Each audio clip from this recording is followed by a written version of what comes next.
How's it going, YouTube? It's Josh the Gamer 890 here with another Sun and Moon Wi-Fi battle video. This time it's against a Japanese player that I happened to fight in the festival plaza. So I just figured I needed to get some battles in online because why not? So this guy asked me to do a double battle with him, and well, this team I have isn't really meant for doubles, but I'm still able to come through, so yeah.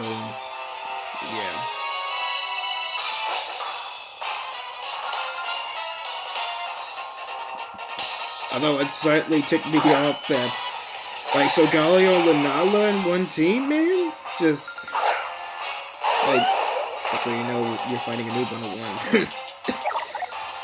So, anyway, with that out of the way, I go for the Earthquake, and surprise, surprise, I one-shot the Solgaleo.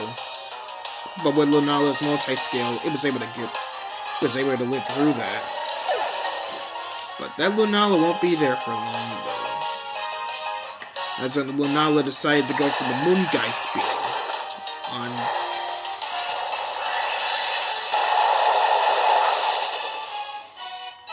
just put me to half.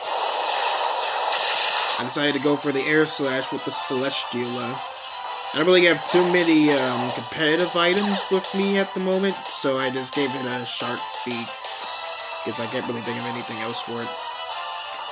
With that Zygarde 10% form over there, I had a feeling it'll probably go for a Dragon-type move on me, since it's fast enough to do it, so I switched out to Mimikyu, and I predicted correctly, as it went for the Dragon Pulse straight to Mimikyu. That is when the Lunala used Phantom Force, and what I guess was probably hitting Celestiala. So I decided to go for the Swords Dance, just to do some setup before unleashing the power of Mimikyu. That is when Zygarde 10% decided to go for Land's Wrath, which will be able to nullify my decoy, but since Celestiala is a flying type, it will not do anything to it. So the Lunala comes back with the Phantom Force, and as I predicted, head straight for Celestiala. But I was setting up right there as well. I go for the Autotomize attack, so I can become faster.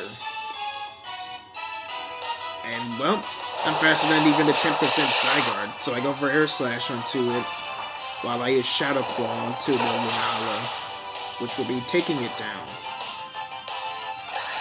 With that out of the way, that pretty much get rid of the major threat.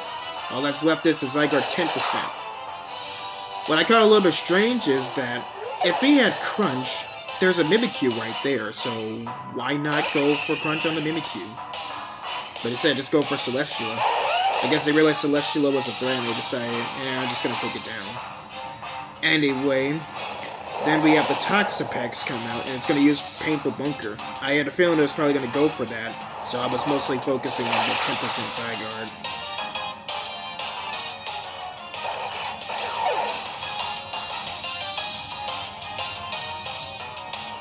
I go for the Swords Dance, predicting the Baneful Bunker, and the fact that Toxapex is pretty tanky in both its defenses. And that's when the Toucannon comes out, and this was going to be another problem because I'm expecting a Beak Blast. Any physical contact upon it will burn you. That is when I go for the Stone Edge, but unfortunately I missed the Toucannon. I go for the Shadow Claw to the Toxapex, and it was able to put it straight to yellow. The Toxapex apparently had Ice Beam, but because the special attack is pretty sucky, it wasn't enough to take it down. So there goes the Beak Blast from the Toucannon, which did massive damage on Mimikyu. I decided to take out Garchomp and replace it with Incineroar. That's when I used Play Rough onto the Toucannon, expecting the Toxapex to probably go for Baneful Bunker. But it didn't. Instead, it just went for the Recover attack. Regained some of them health points. And there's a part that I thought was pretty interesting. So here comes the Decidueye, so you got like two starters like going neck and neck, which is pretty cool. So I was probably expecting another Baneful Bunker, and there's really not much I could do, so...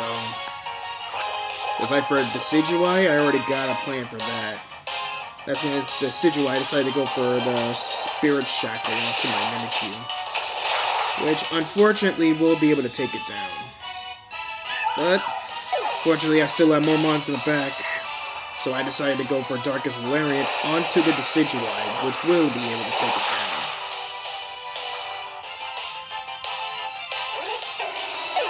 And since Toxapex is a little bit tanky, I decided to get another hard hitter, which will be Beware.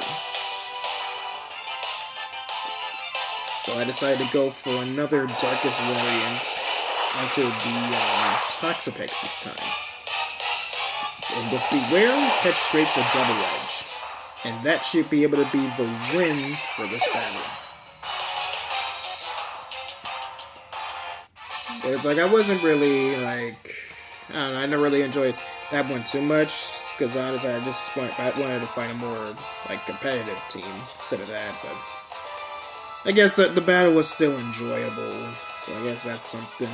Didn't even get to show on top of Coco. So I guess that's pretty much it. If I do get into more Wi-Fi battles, I'll try to upload them. So, G890 here is saying, see you next time.